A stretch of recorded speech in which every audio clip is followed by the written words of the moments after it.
Hello and welcome to the first of what we hope will be a series of industry podcasts from us here at Stroma Built Environment. My name's Stuart Oakes. I'm Head of Energy Services here, and I'm joined today by my colleague Adam Nazir, who's Head of Operations here at Stroma. We are going to today be talking about air tightness testing.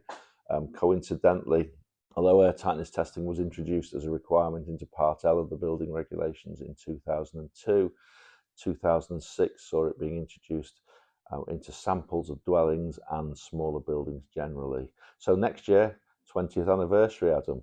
I know you weren't around at the start, but you've been around the business for a while. And we do incidentally have at least two people still in the business, two engineers still in the business testing, who were here at the inception of Stroma, which was in 2002, to accommodate this requirement of tightness testing. So, hopefully by now we kind of know what we're talking about and can give some insight into the subject. So, hi, Adam.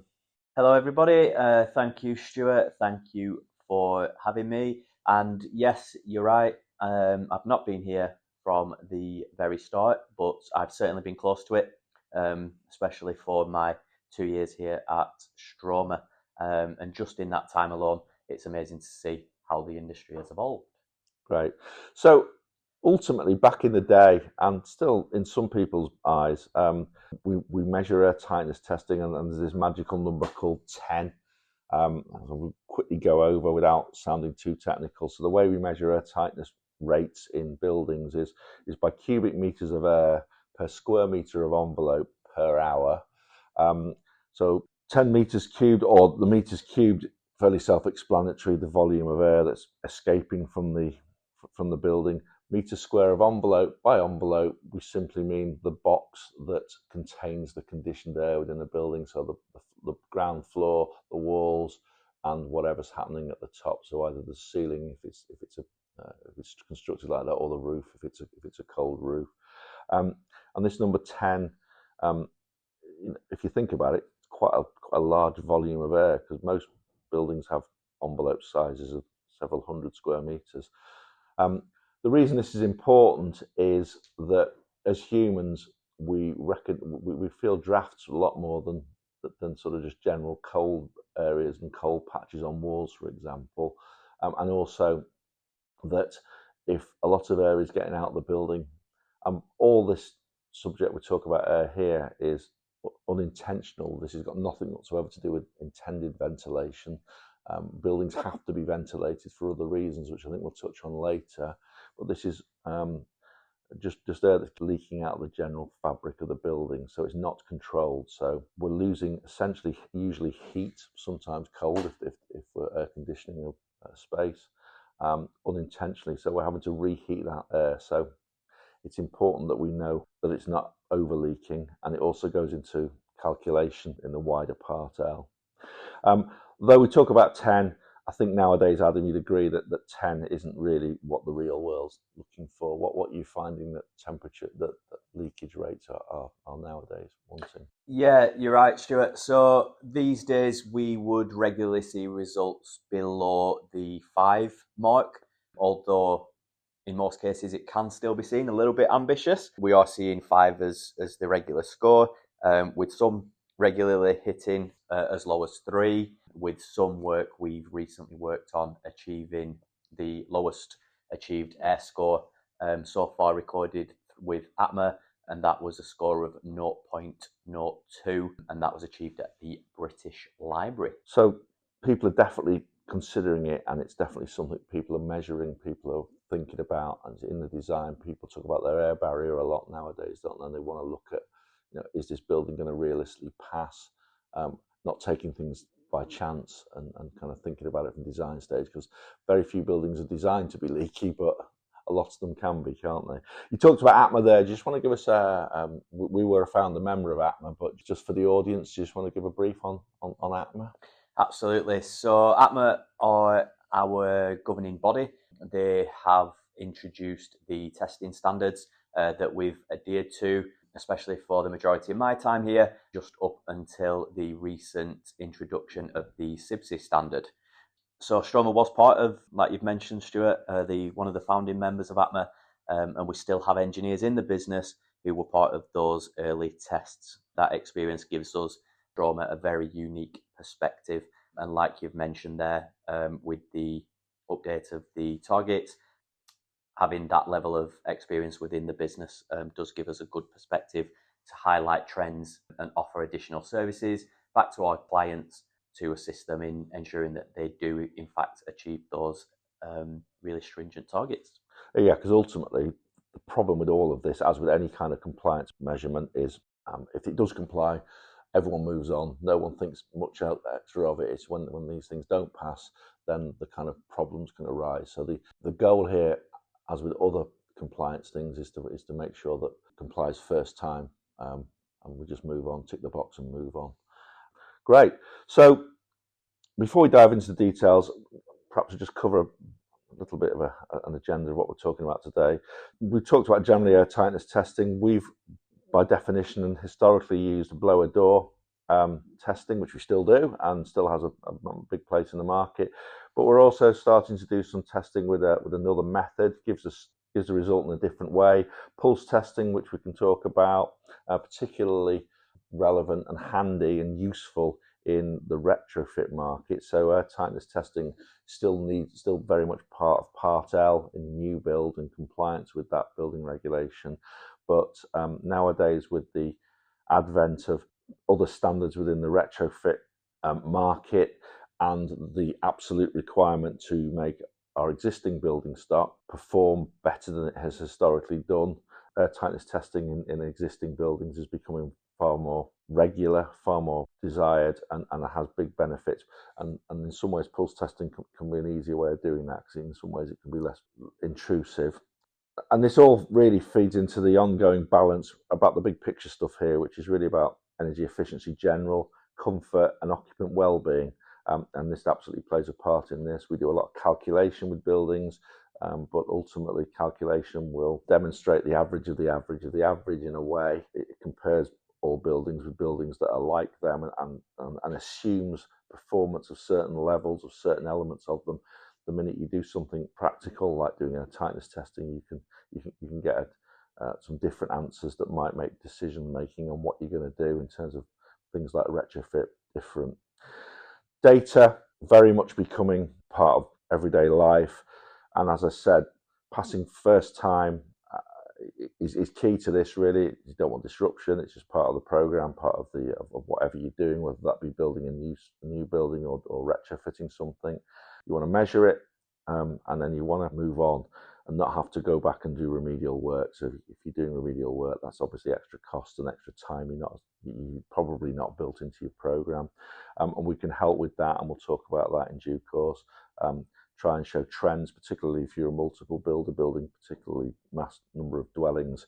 You can see trends in what's passing, what's failing, which can be very helpful, so you can be proactive about site supervision and things like.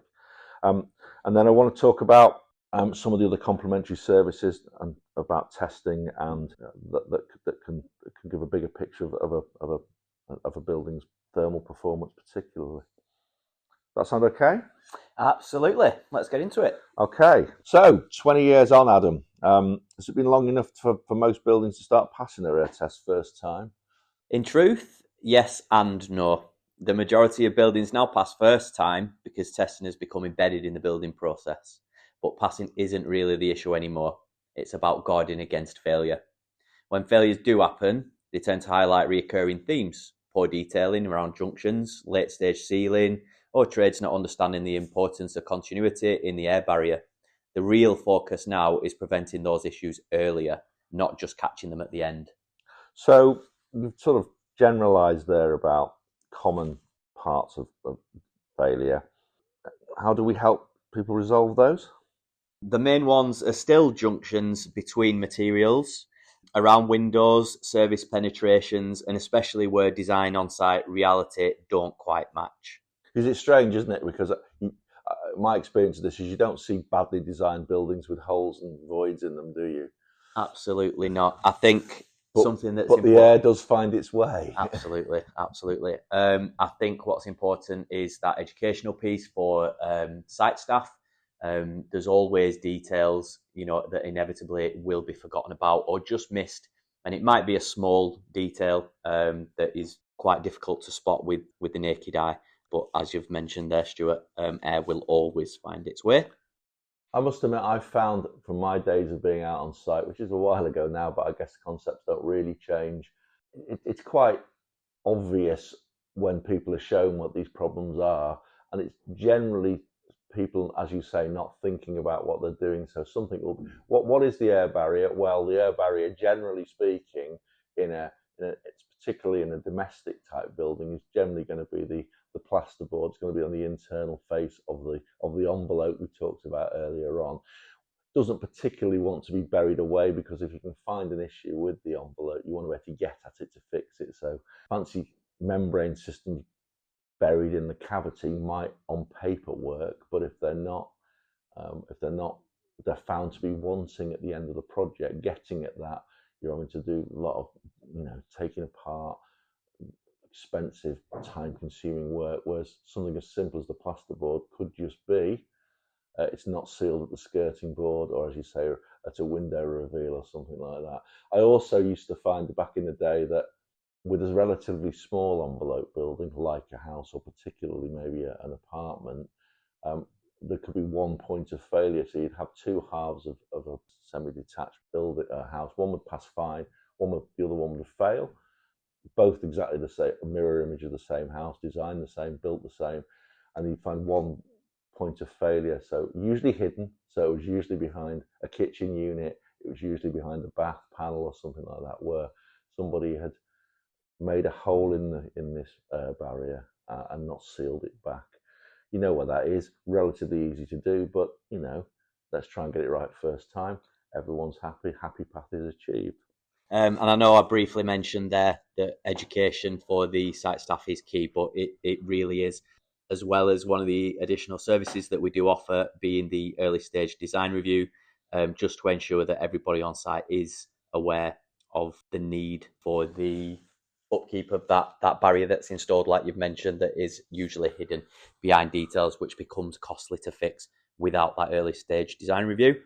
Also found on more complex buildings, particularly in this age of design and build sort of contracts, that designs are not finalised to that level of detail, and you will see on drawings the magical sort of cloud drawn saying detail to be confirmed, particularly between, as we've said earlier on, between say cladding and brickwork or something like that, and then someone's kind of on the day trying to do it and making it up a bit, should we say, and that's the first point you'd go and look at, isn't it, for a point of failure? Absolutely. And another benefit of that being the amount of data that we hold from carrying out these early stage design reviews, particularly from domestic portfolios, but also the commercial market, which offers a real insight. With the volume of tests we do, we can identify repeat issues across developments and use that information to continue to help our clients avoid them next time. That's where Stroma Consultancy Reports really adds value. We don't just test, we help our clients design for success. Yeah, good point. And it's all about the solution, isn't it? It's all about this happy path. It's all about compliance. And if I'll go to my grave saying to anybody about anything about compliance, think about it early. Think about when it's just a design. Don't wait till you get on site and go, I hadn't thought about that. It's easy to change a drawing, but it's not very easy to change something you've built without potentially quite a lot of rework and quite a lot of delay. And having worked in construction for many years, those are the things that people just never want to hear about. Programs are king. Time is money. So yeah, just let's talk about this data and this design learning, because it's something that, as access to data generally has become more available, and we've been doing this for, as we've said, over 20 years. There is a lot of data about air tightness testing out there, and we're trying to harness that in a way that's, data for data's sake, not very interesting, but data that has value and can lead to practical solutions absolutely does, I think. In large-scale domestic developments, we can see patterns like particular construction types or sealing methods that consistently perform better. By feeding that back into our early design and procurement, clients can make informed decisions that lead to fewer failures, better energy performance, and ultimately happier homeowners. And let's not forget that's what everybody wants, because snagging and going back is part and parcel of more rework and stuff like that.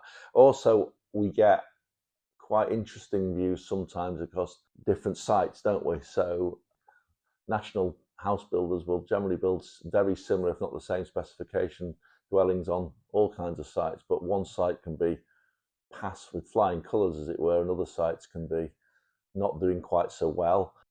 The conclusion that I think can be drawn there is it's down to the activity on that particular site. So it gives the contractor a view on which site teams are potentially doing a better job, should we say? I'm not trying to point fingers. Absolutely. It's really key that this data really can add value to the services we deliver. I don't know if now is the right time to mention, but we have got some really exciting developments happening at the moment. I won't go into too much detail, but in the very near future, we will have the opportunity to utilise this extremely valuable data a lot more efficiently and offer this back to the client. So I will, of course, keep you posted. As we've said, ultimately we want to process this and give it to the interested parties in a way that they can serve and find value in using their own MI, hopefully. So just taking a step back, design assumptions and ventilation balance. So I've previously said and banged on perhaps about Part L. Part L of the building regulation is conservation of fuel and power. We also nowadays have to talk about Part F, which is to do with ventilation. We've said all we're talking about with Air Tightness is the unrequired and unmeasured and uncontrolled leakage of air. Buildings have to be ventilated. People say they have to be able to breathe.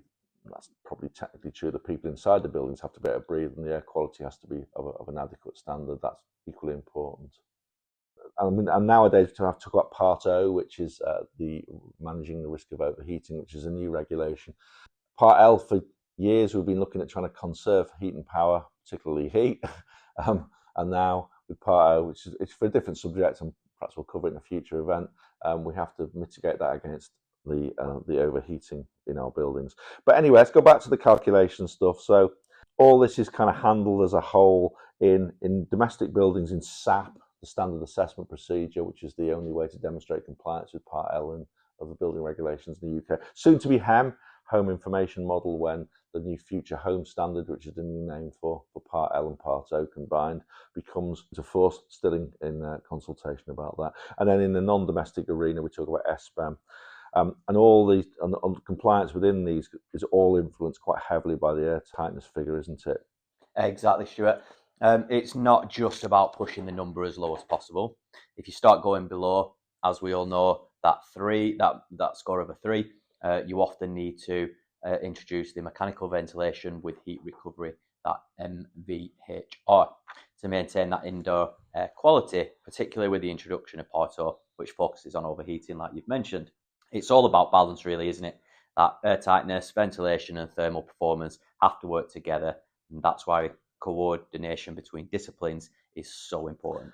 100%, and that's just talking about building regulations. Once we start expanding out into some of the newer standards, I know BREEAM isn't one of those, but BREEAM considers the whole thing. But we have WELL and LEED and things like that. The internal environment of a building is looked at more widely, quite correctly as well. So this is all feeding into something bigger, as always. And then just want to move on. I mentioned it earlier on. We've basically talked about the new building regulation compliance sort of side of all of this, but retrofit with its fairly recently introduced standards of PAS 2035 and PAS 2030. Again, not have time to go into details of what they are today, but I think they'll be familiar to hopefully most people listening. One of the misconceptions, we make assumptions. If we make assumptions on new build, which are all meant to be complying with the same building regulations, that's one thing in terms of calculation. But when you think about the range of existing buildings, dwellings, and otherwise out there, built over hundreds of years, you're talking about a vast range of different building styles, building types, and building techniques. So it's pretty handy, I think, to know how they are performing, and doing an air tightness test is a good way, a good, quick, and inexpensive way of doing that, isn't it? One misconception is that older buildings are automatically leaky. and that's not always the case.